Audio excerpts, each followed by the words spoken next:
The blood was still fresh when they found it, not pooled on the floor or splattered across the walls. Nothing so obvious, nothing so violent.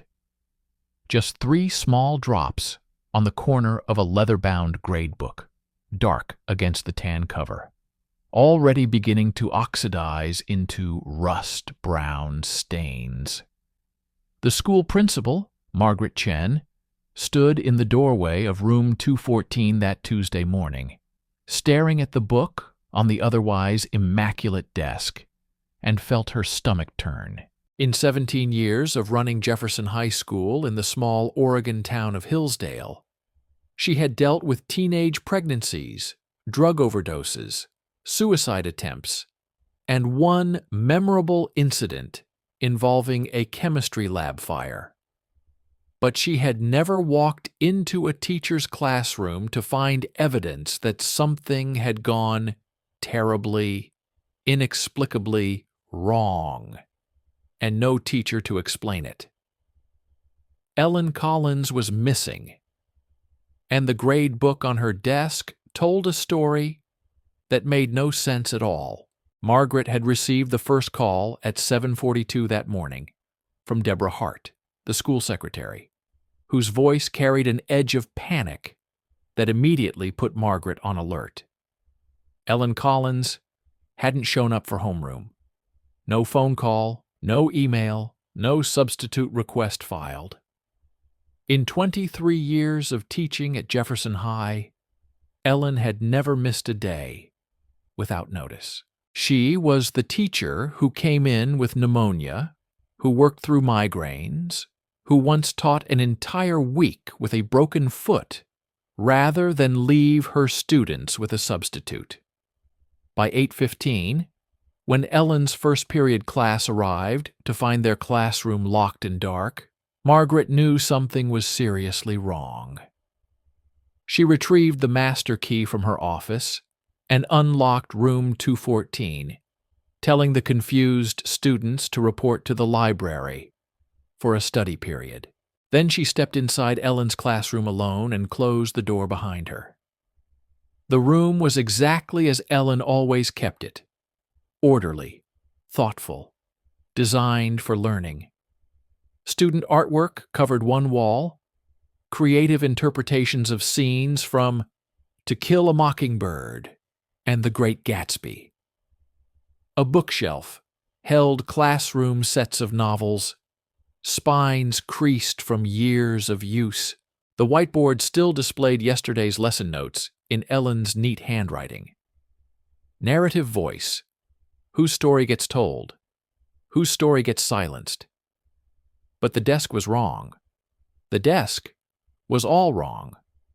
The grade book sat in the exact center, positioned with deliberate care, as if meant to be found.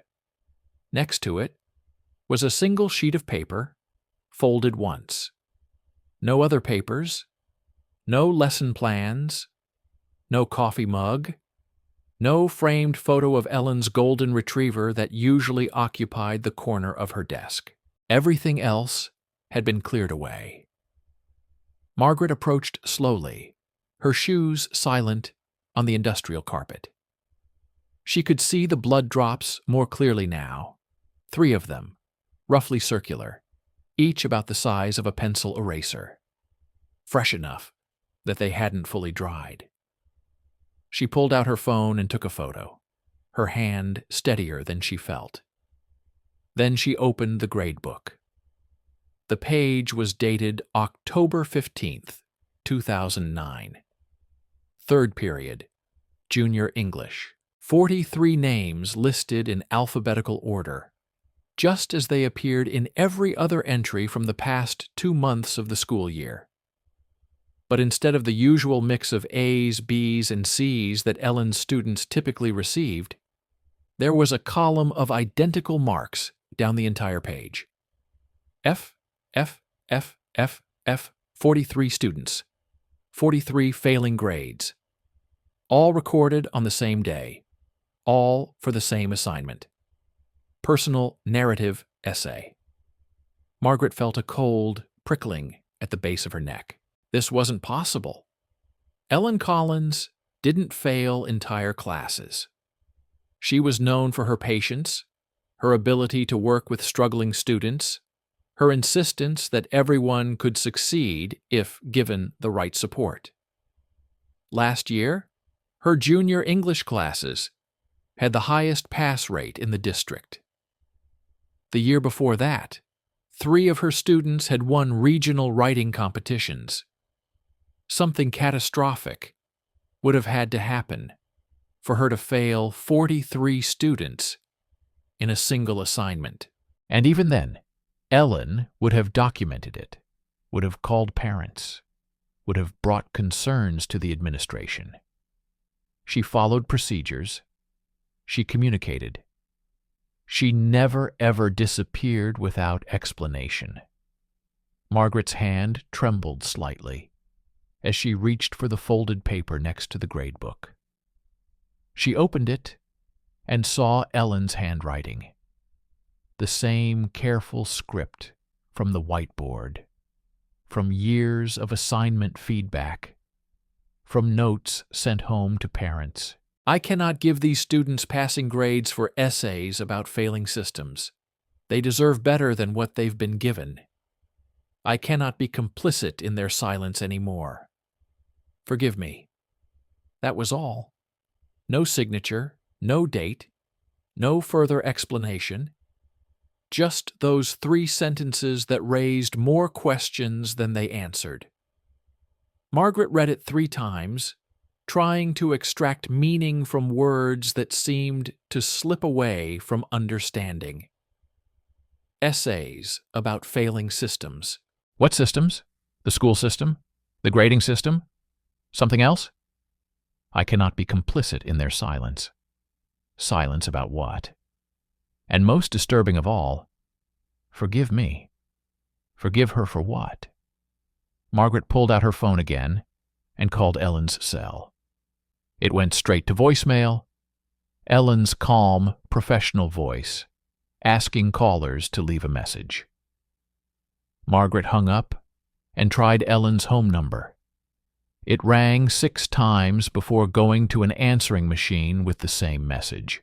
She stood in the empty classroom, the gradebook open in front of her, the note clutched in her hand, and made the calculation that administrators make in crisis situations. How much time do I have before this becomes official? Before I have to call the police, notify the superintendent, inform parents? How long can I try to solve this quietly before it becomes a public disaster? Not long, she decided. Maybe a few hours at most. She took the gradebook and the note, locked room 214 behind her, and walked quickly to her office. Deborah looked up as Margaret passed, questions already forming on her lips, but Margaret shook her head. Not yet. Give me an hour. In her office, Margaret pulled Ellen Collins's personnel file. She knew most of it already. Ellen had been at Jefferson High since 1986, fresh out of college, young and idealistic and determined to make a difference. Over the years, she had earned a master's degree in education, received the district's Teacher of the Year award in 2007, and accumulated a file full of commendations from parents, students, and colleagues. But Margaret was looking for something else now. Recent performance reviews, any disciplinary actions, signs of stress or decline. She found nothing. Ellen's last evaluation, conducted just 3 months ago, had been glowing. Her lesson plans were creative and rigorous. Her classroom management was excellent. Student feedback was overwhelmingly positive. Margaret flipped to the personal information section. Emergency contacts: Ellen's sister, Patricia Reeves, living in Sacramento, California. No spouse, no children. Ellen had never married, had devoted her life to teaching. Margaret picked up the phone and dialed Patricia's number. A woman answered on the 3rd ring, her voice thick with sleep. It was only 6:30 in the morning in California. Hello? Patricia Reeves? This is Margaret Chen, principal at Jefferson High School in Oregon.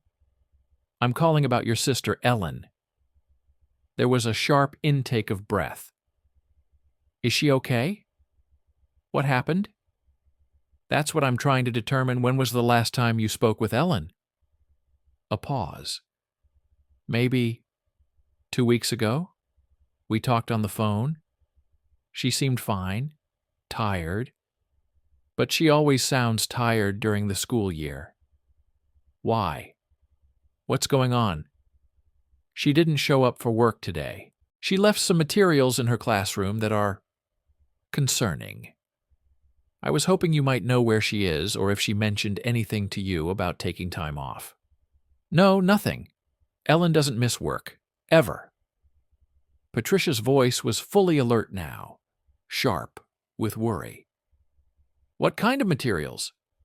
What did she leave? Margaret hesitated, unsure how much to share. A note that suggests she was troubled about something involving her students.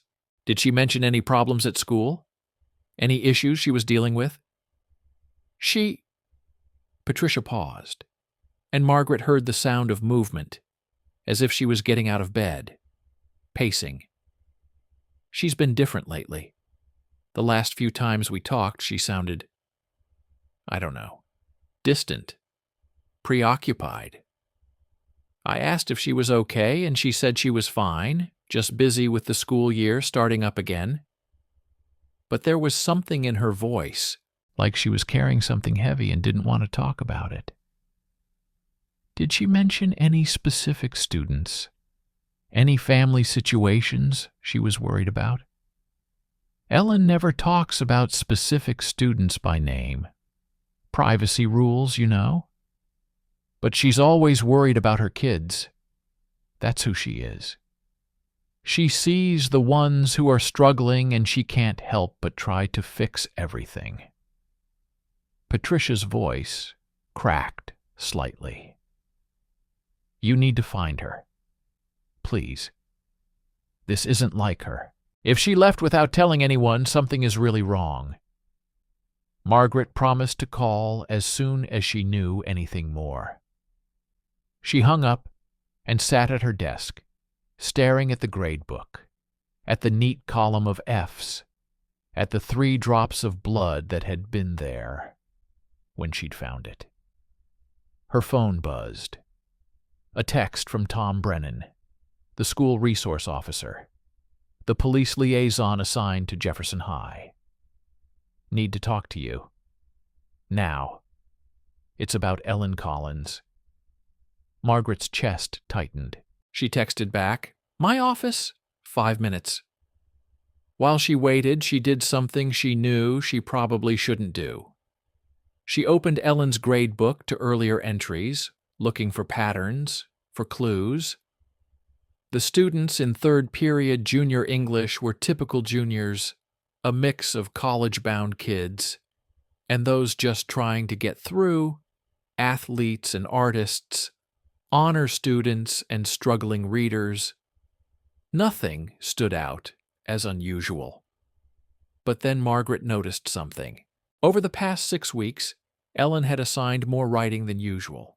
Short reflective pieces, journal entries, personal narratives. And next to several students' names, Ellen had made small pencil marks, tiny stars, barely visible. Margaret counted them. 43 stars. The same number of students who had received F's on the final assignment. Tom Brennan appeared in her doorway, his face grim. He was a 20-year veteran of the Hillsdale Police Department, calm and professional. But Margaret saw tension in the set of his shoulders. "We got a call an hour ago," Tom said, without preamble. Ellen Collins's car was found in the parking lot of the Greyhound bus station in Eugene. It's been there since sometime Saturday night. Security footage shows her buying a ticket, but they can't tell where she was headed. The ticket office opens at 9. We're sending someone over. Margaret felt the situation sliding away from her control, becoming official, becoming public. She ran. Why would she run? That's what we need to find out. Tom's eyes moved to the grade book on Margaret's desk. What did you find in her classroom? Margaret showed him the grade book, the note, the blood drops. Tom photographed everything, his expression growing more concerned with each detail. We need to talk to her students, he said. The ones who got these grades. We need to know what was in those essays. The essays? Margaret felt something click into place. She must still have them. She wouldn't have graded them without reading them first. If she took them with her, then whatever's in those 43 essays is the key to understanding why she disappeared. Tom pulled out his radio. I'm calling this in. We need to issue a BOLO for Ellen Collins, and we need to start interviewing students immediately. Margaret nodded, already mentally preparing for what came next. The phone calls to parents, the emergency staff meeting, the media inquiries that would inevitably follow. But beneath the administrative logistics, one question echoed in her mind, insistent and troubling. What had Ellen Collins read in those essays that made her abandon everything she'd built over 23 years? What truth had her students told her that she couldn't bear to keep silent? And where was she now? Nobody becomes a teacher to disappear. The thought came to Margaret Chen as she stood in front of Ellen Collins's third-period junior English class on Wednesday morning, looking at 43 faces that ranged from confused to worried to completely blank. 24 hours had passed since Ellen's car was found at the bus station. 24 hours of police interviews, frantic phone calls, and a media circus that had descended on Hillsdale like a storm. The local news had already run the story. Beloved teacher vanishes after failing entire class. The headline made it sound sensational, almost tabloid. But standing here, looking at these students who had lost the one teacher many of them actually trusted, Margaret understood that this was something far more complex and far more painful than a simple headline could capture. I know you have questions, Margaret said, her voice steady despite the knot in her stomach. We're trying to get answers. But right now, I need to understand who Ms. Collins was to you. Not as a teacher, as a person. Can anyone help me with that? The silence stretched for several long seconds. Then a girl in the third row raised her hand, slowly. Michaela Patterson. Margaret recognized her from the honor roll lists.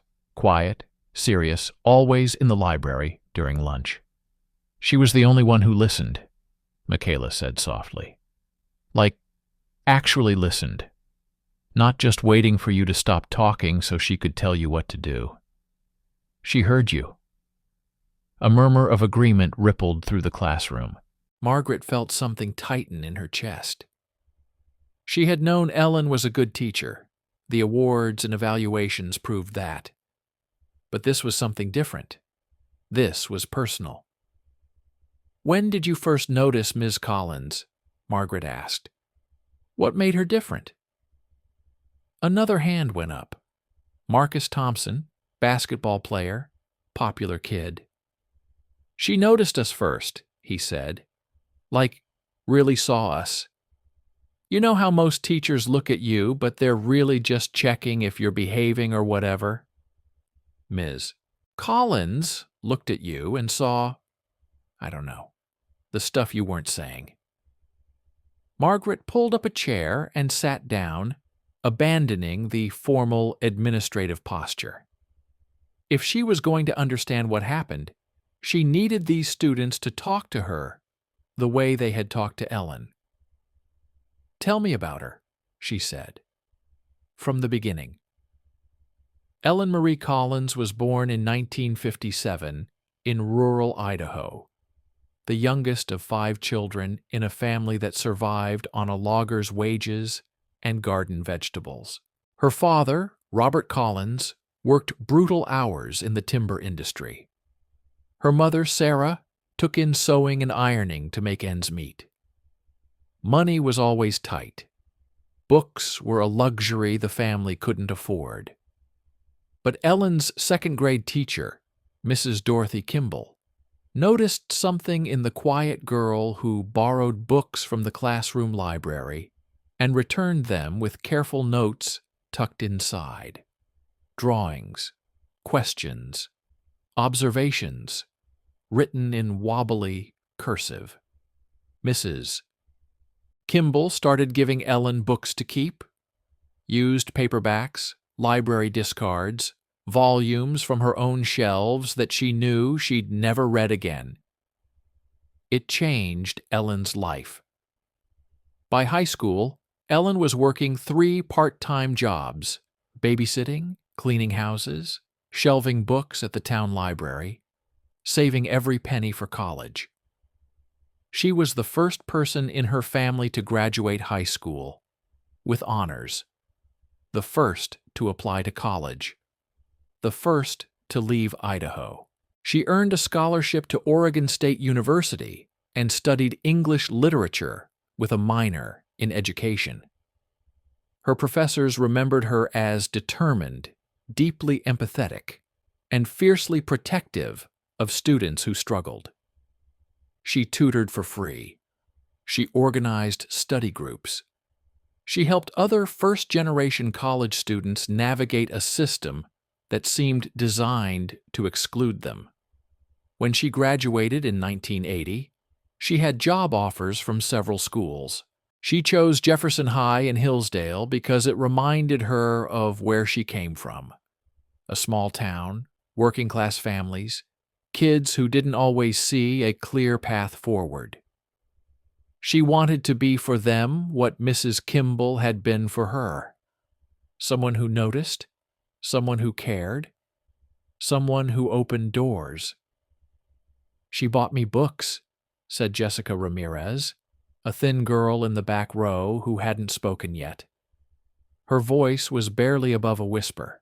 "I told her once that I liked reading, but I couldn't afford books, and the library was too far from my house. The next week, she brought me a whole bag of them. Said she was cleaning out her shelves. But I saw the price tags inside. They were new. She'd bought them for me and pretended she hadn't." Margaret wrote this down, feeling a picture emerge that was both beautiful and heartbreaking. Ellen Collins had spent 23 years not just teaching English, but quietly, systematically, trying to fix the inequities she saw around her. Tyler Mitchell spoke next, the boy from the front row. She stayed after school every day, like every single day. If you needed help with homework or just wanted to talk, she was always there. Sometimes she'd order pizza for kids who were staying late. She said it was left over from a teacher meeting, but there were never any teacher meetings. She wrote college recommendation letters on weekends, added David Chen. "I know because I asked her for one last year, and she had it done in 2 days. Later, I found out she'd written like 15 that week." She told each of us it was her pleasure, like it wasn't extra work on top of everything else. Amanda Morrison raised her hand. "She came to my mom's funeral last year. I didn't even know she knew about it. But she was there. She sat in the back and didn't make a big deal about it. But when it was over, she found me and just hugged me. She said, If I needed anything, anytime, I could call her. She wrote her home number on a piece of paper. I still have it. The stories kept coming, each one a small revelation. Ellen had paid for a student's prom dress when the girl couldn't afford one. She'd driven another student to court-ordered community service when his parents refused. She'd helped a pregnant teenager research her options without judgment. She'd called the police when she suspected a student was dealing drugs. But she'd also visited that student in juvenile detention every week until he was released. She wasn't just nice, Michaela said carefully, searching for the right words. She was real. She didn't pretend everything was fine when it wasn't. She acknowledged that life is hard and unfair sometimes, but she also made you feel like you could survive it, like you were strong enough. Margaret looked around the classroom at these 43 students and saw something she hadn't noticed before. They weren't just any random group of juniors. Looking at the class roster more carefully now, she recognized names from the school's free lunch program, from the counselor's at-risk student list, from families known to social services. This wasn't an accident. Ellen had requested these specific students. "Did Miss Collins ever talk to you about her own life?" Margaret asked. "Her family? Her background?" The students exchanged glances. Sarah Brennan, a girl with dark circles under her eyes, spoke up. "She told us once that she grew up poor, that she understood what it was like to be hungry, to wear secondhand clothes, to feel like you didn't belong in certain spaces. She said that's why she became a teacher, because someone had believed in her when she had nothing, and she wanted to do the same for others." "But she didn't talk about herself much," Kevin Martinez added. "It was always about us, always about what we needed, what we were going through."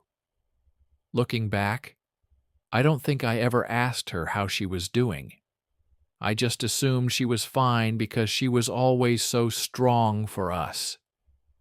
Margaret felt a chill run down her spine. She thought about the reports that had come in over the past 24 hours. Colleagues who had noticed Ellen looking tired, withdrawn, thinner than usual.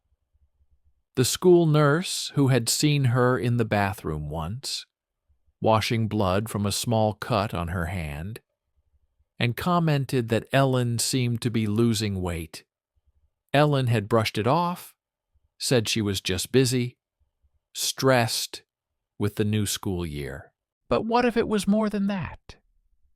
What if Ellen Collins, who spent every waking hour trying to save her students, had no one doing the same for her?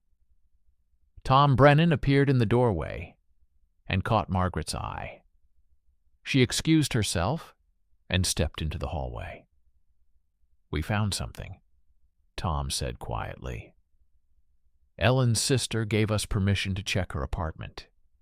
You need to see this." Ellen Collins' apartment was a 15-minute drive from the school.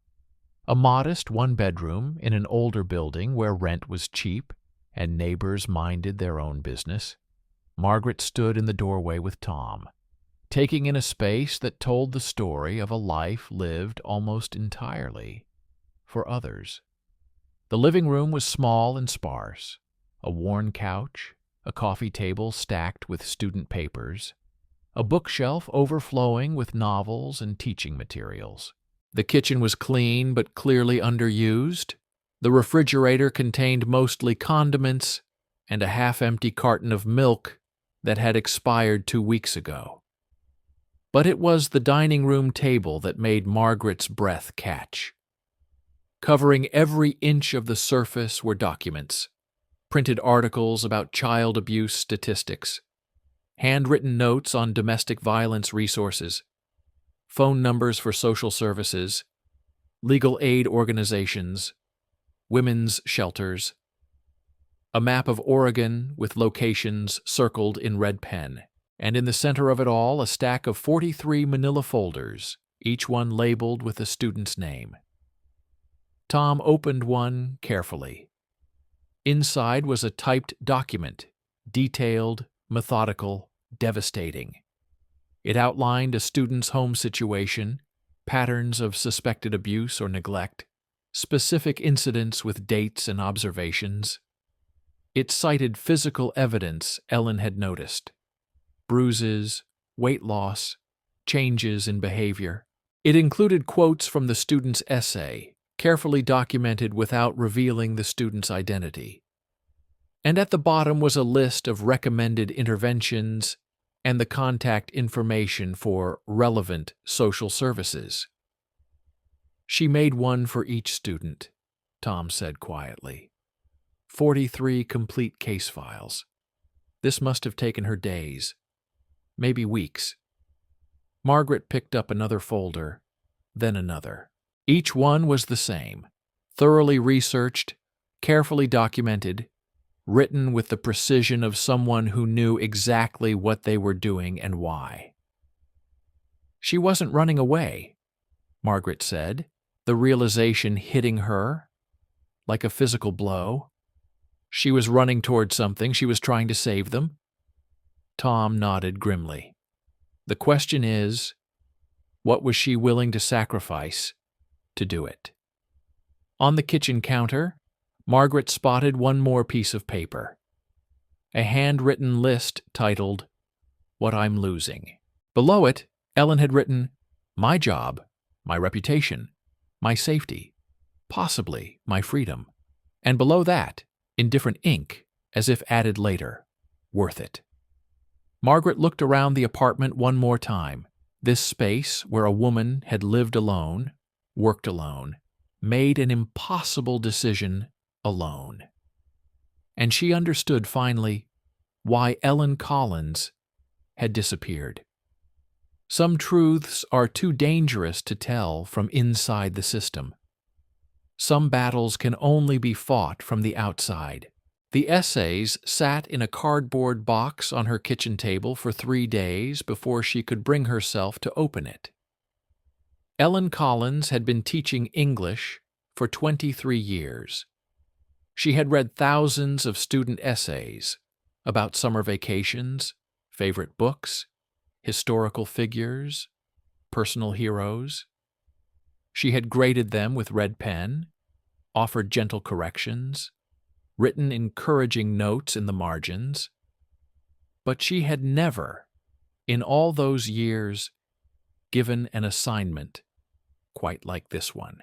And as she sat alone in her small apartment on that Friday evening in early October, staring at the box containing 43 handwritten papers, she felt a cold dread settling in her chest that she couldn't explain. The assignment had come to her suddenly, almost impulsively, during a particularly difficult week. She had been teaching her junior English class about narrative voice and personal storytelling. The curriculum called for a standard autobiographical essay, something safe and structured. But Ellen had looked at her students that Monday morning, really looked at them, and seen something she'd been trying to ignore for months. They were exhausted. Not the normal teenage fatigue from staying up too late or studying for exams. This was something deeper.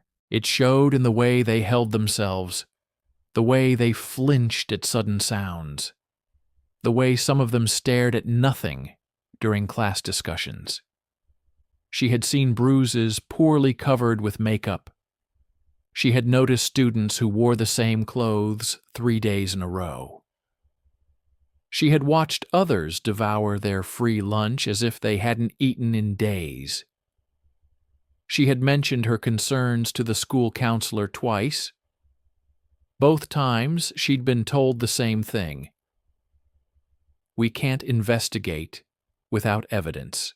If you suspect abuse, file a formal report, otherwise focus on teaching. But how could she file a report when she had no proof? When the students themselves said nothing? When the system seemed designed to protect families first and ask questions later? So on that Monday morning, standing in front of her third period junior English class, Ellen had made a decision that would change everything. She had closed her lesson plan book and written new instructions on the whiteboard. The classroom had gone silent. 43 students stared at the board, then at her. One girl in the back row, Michaela, had raised her hand hesitantly. "Will anyone else read these?" she asked. "Like the administration or our parents?" Ellen had looked at her, this quiet, brilliant girl who had stopped smiling sometime around September, and made a promise she wasn't sure she could keep. "No one will read these but me.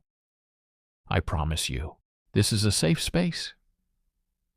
She watched the students that week as they worked on their essays during free writing time. Some wrote quickly, as if releasing something they'd been holding for too long. Others stared at blank pages for the entire period, pen hovering, unable to begin. A few asked to be excused to the bathroom and came back with red eyes. By Friday, all 43 had turned them in. Ellen had collected them without looking, placed them in a box, and told herself she would read them over the weekend with her usual professional distance. Grade them objectively. Offer constructive feedback. Move on to the next unit. But Friday evening came, and she couldn't open the box. Saturday morning, she made coffee, sat at her kitchen table, and stared at it. Saturday afternoon, she went for a long walk, trying to clear her mind. Saturday evening, she called her sister in California and talked about nothing important for an hour, just to hear another voice. It was Sunday night, past midnight, when she finally opened the box. The first essay was from Tyler Mitchell, a quiet boy who sat in the front row and always did his homework on time. His handwriting was careful, each letter perfectly formed, as if he'd written and rewritten every sentence. "My father drinks every night. When he drinks, he gets angry. Last week he broke my mother's wrist. She told the emergency room she fell. I wanted to tell them the truth, but my mother made me promise not to. She says if I tell, they'll take me and my little sister away, and we'll be separated in foster care. So I keep quiet and I help my sister hide in the closet when it gets bad." Ellen read it twice. Her hands were shaking. She set it aside and picked up the next one. Jessica Ramirez, a girl who always wore long sleeves, even in warm weather. "I haven't eaten dinner at home in 6 months. My stepfather says I'm getting fat, and if I want to eat, I should get a job. I'm 15. I can't get a working permit without my parents' signature, and they won't sign it. So I eat lunch at school and nothing else. Sometimes I steal granola bars from the gas station on my way home. I know it's wrong, but I'm so hungry." Ellen felt her throat tighten. She reached for the third essay. Marcus Thompson, star of the basketball team, always smiling, always surrounded by friends. My uncle lives with us. He comes into my room at night. I've tried to tell my mom, but she doesn't believe me. She says I'm lying to get attention. I'm not lying. I don't know what to do. I can't sleep anymore. I can't focus on anything. I just want it to stop. Ellen stood up from the table, her chair scraping loudly against the floor. She walked to the window and pressed her forehead against the cold glass, trying to steady her breathing. She had asked them to tell the truth. She had promised them safety. And now she held in her hands evidence of suffering she couldn't unsee. She forced herself to sit back down and continue reading. 43 essays, 43 students, 43 secrets. There was Amanda, whose mother was addicted to prescription pills and spent entire days unconscious on the couch while Amanda took care of her 3 younger siblings. There was David, whose father had lost his job and was selling drugs out of their garage. There was Sarah, who was being cyberbullied so severely that she had written in careful detail about her plan to end her own life. There was Kevin, who was homeless and had been sleeping in his car for 2 months while maintaining perfect attendance at school. There was Brittany, whose boyfriend was 26 years old and had gotten her pregnant.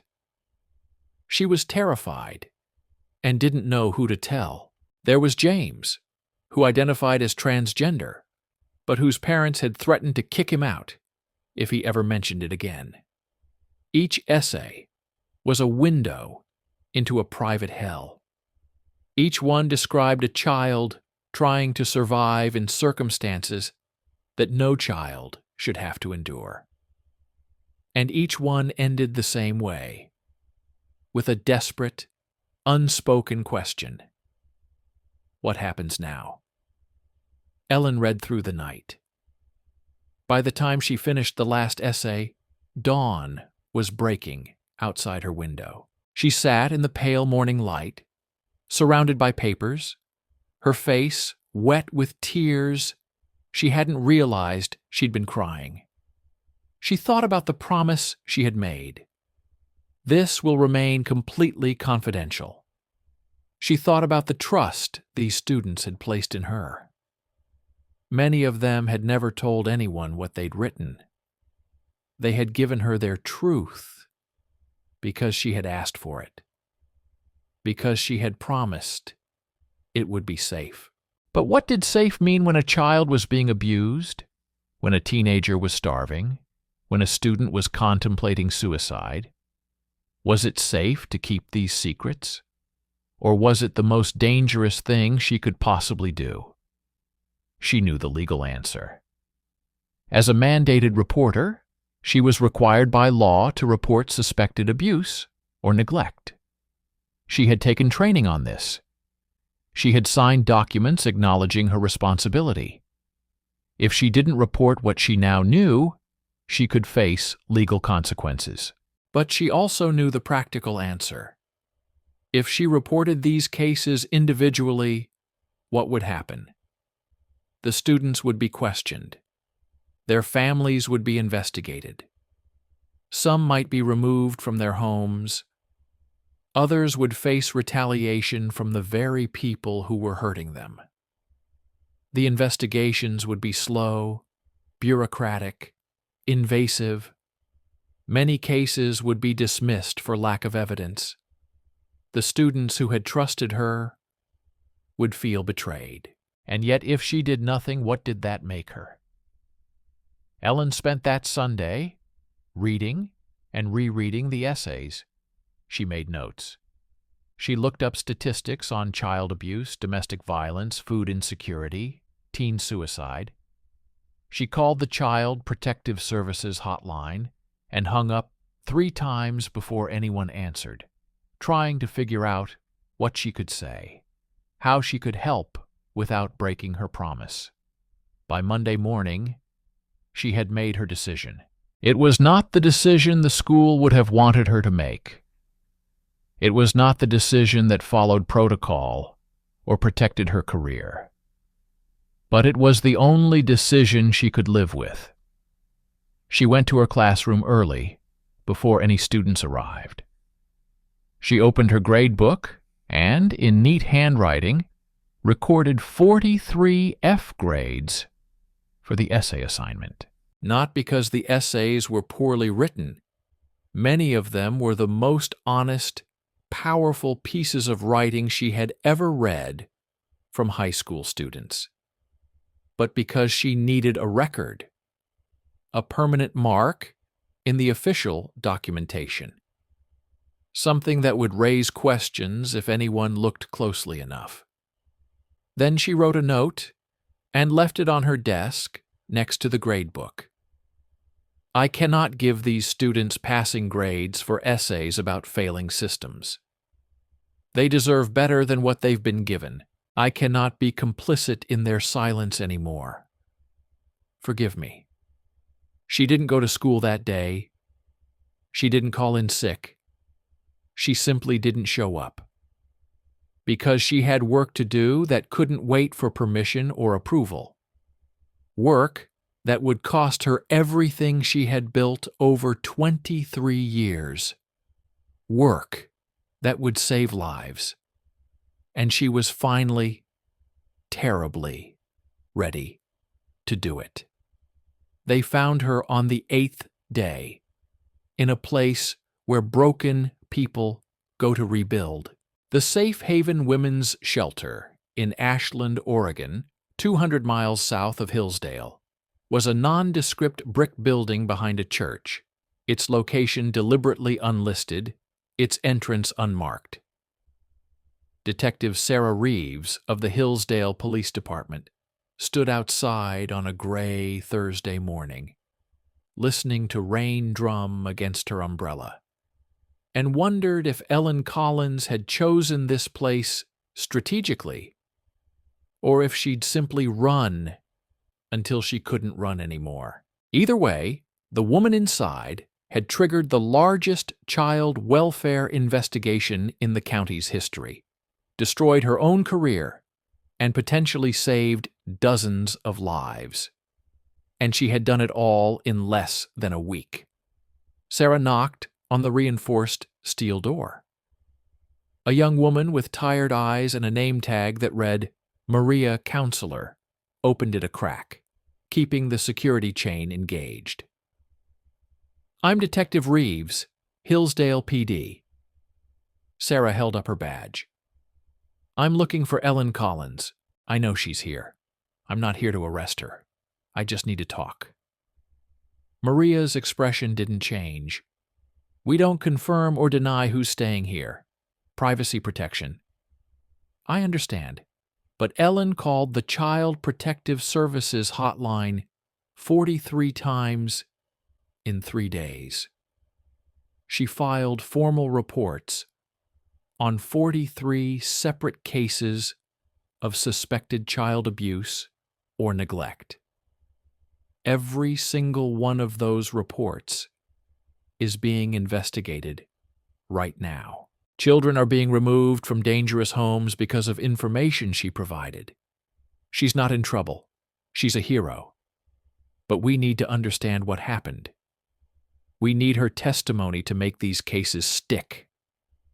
Maria studied Sarah for a long moment, then nodded slowly. Wait here. 10 minutes later, the door opened again. This time, Ellen Collins stood in the doorway. Sarah had seen Ellen's personnel photo, a professional headshot from 3 years ago showing a woman in her early 50s with warm eyes and a genuine smile. The person in front of her now looked like she'd aged a decade. Ellen was thinner, her face drawn and pale, with dark circles under her eyes that spoke of sleepless nights and heavy burdens. But her posture was straight, her gaze steady. Detective, Ellen said quietly, I've been expecting someone to find me. Can we talk? Ellen nodded and led Sarah to a small office off the main hallway.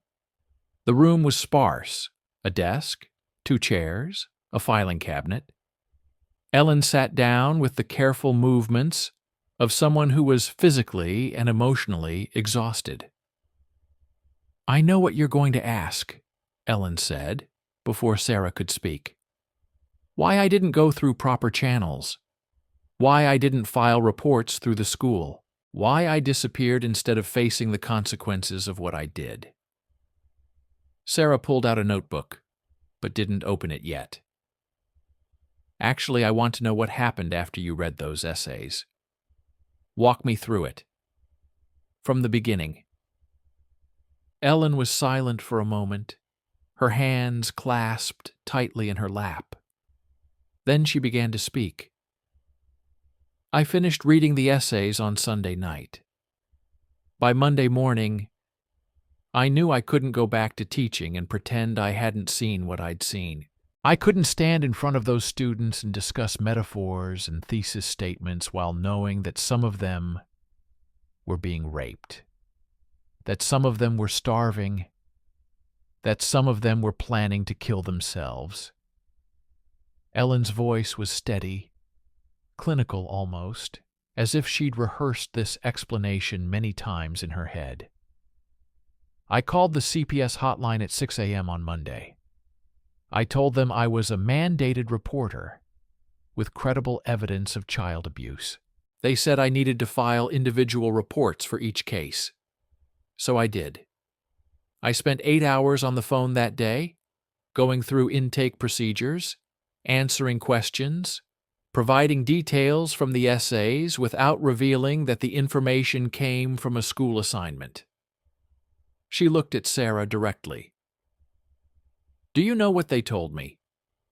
For 37 of the 43 cases, they said there wasn't enough evidence to warrant immediate investigation. They said they'd add my reports to existing files, which meant most of these kids already had files. The system already knew something was wrong and nothing had been done. They said investigations take time. They said I should follow up with my school administration. Ellen's hands tightened. 3 children were in immediate danger, according to their own essays. 3 children had written about abuse happening right now, tonight, tomorrow. And the system said, we'll look into it. That's when I knew following proper channels would get those kids killed or worse. Sarah leaned forward. So what did you do? I went home, I read the essays again, and I made 43 folders, complete case files, with every piece of evidence I could document. Physical observations I'd made over weeks, behavioral patterns, direct quotes from the essays that showed clear indicators of abuse, resources for intervention, contact information for organizations that could help. Ellen stood and walked to the window, looking out at the rain. Then I did something illegal. I made copies of the essays themselves. Student work is confidential. I had no right to reproduce them without permission, no right to share them with anyone. But I did it anyway, because I knew that without the students' own words, without their voices telling their truths, nothing would change. Sarah felt a chill. You took the essays? I took everything. The originals, the copies, my case files. I put it all in a box, and then I made a decision that I knew would end my career and possibly put me in prison. I decided that if the system wouldn't protect these children through official channels, I would force it to act by making the evidence impossible to ignore. Ellen turned back to face Sarah. I drove to Eugene on Saturday night. I bought a bus ticket to Sacramento. My sister lives there, so if anyone checked, that's where they'd think I was going. But I got off the bus in Ashland. I came here to the shelter because I knew they had resources for people navigating the legal system. And I started making phone calls. 43 phone calls, Sarah said. 43 anonymous tips to CPS, each one from a different payphone, each one providing detailed information about a specific child in danger. I used the essays. I read sections verbatim over the phone. I gave specific addresses, names of abusers, patterns of abuse. I told them exactly where to look and what they'd find. Ellen's voice cracked slightly. And I told them that if they didn't investigate immediately, I would send copies of everything to the media. To newspapers, TV stations, online news sites. I would make sure everyone knew that children were being harmed and the system was doing nothing. Sarah sat back, processing this. That's extortion. That's advocacy, Ellen corrected quietly. And it worked. By Tuesday morning, CPS had opened active investigations into all 43 cases. By Wednesday, 11 children had been removed from their homes and placed in protective custody.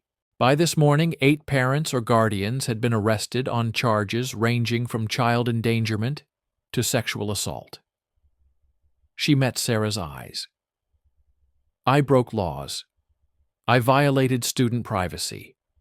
I breached my professional ethics. I destroyed the trust that those students placed in me when they wrote those essays.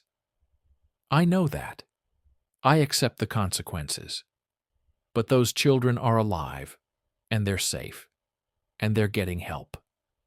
That matters more than my career, more than my freedom. Sarah opened her notebook finally and began writing. The district attorney is going to have questions. The school board is demanding answers. Parents are threatening lawsuits. Let them sue, Ellen said calmly. Let them charge me with whatever they want. I kept copies of everything. I documented every single step. If this goes to trial, those essays will become public record.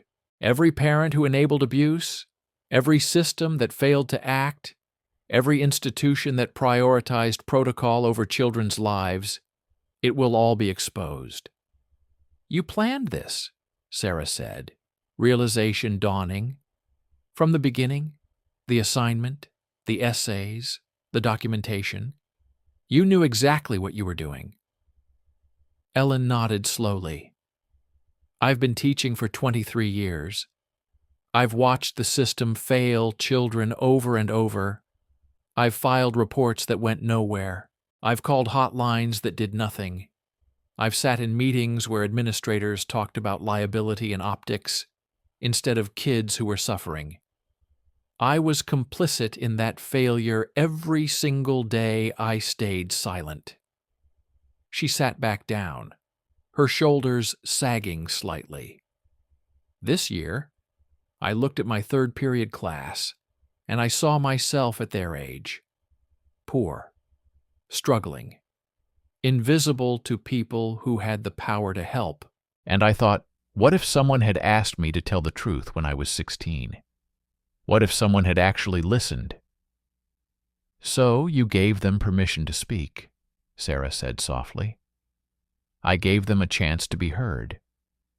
And when they trusted me with their stories, I promised myself I wouldn't let those words disappear into a filing cabinet somewhere.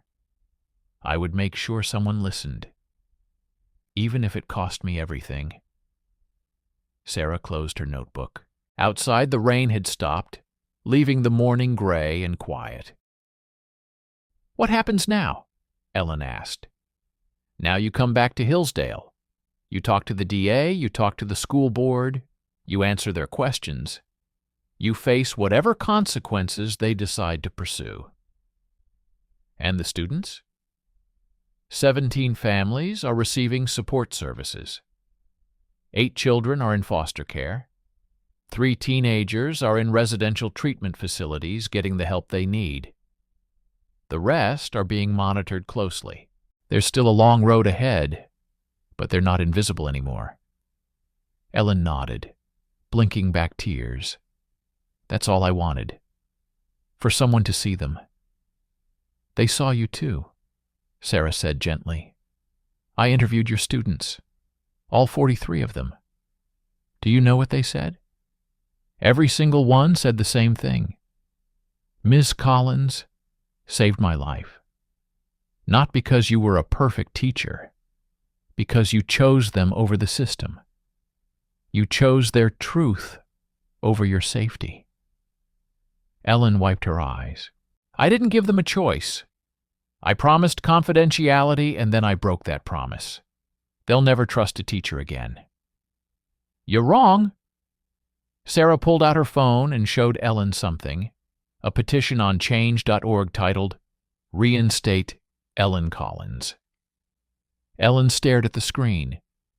The signature count was climbing in real time, 2,847 signatures, 2,848, 2,849. Your students started it, Sarah said. It's been shared across the state. Teachers, parents, social workers, abuse survivors, they're all signing. They're calling you a hero. Ellen shook her head. I'm not a hero. I'm just a teacher who finally stopped being afraid. Sometimes, Sarah said quietly, that's the same thing.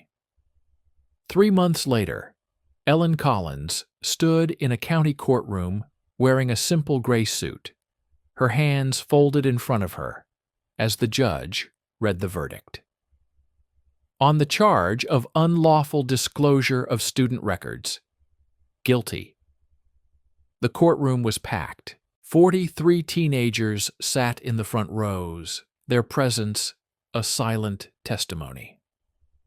However, the judge continued, given the extraordinary circumstances of this case, the lives saved as a direct result of the defendant's actions, and the overwhelming community support, this court sentences the defendant to 2 years probation and 200 hours of community service. The courtroom erupted in applause. Ellen closed her eyes, her shoulders finally relaxing. The school board had already made their decision. Ellen Collins would not be reinstated.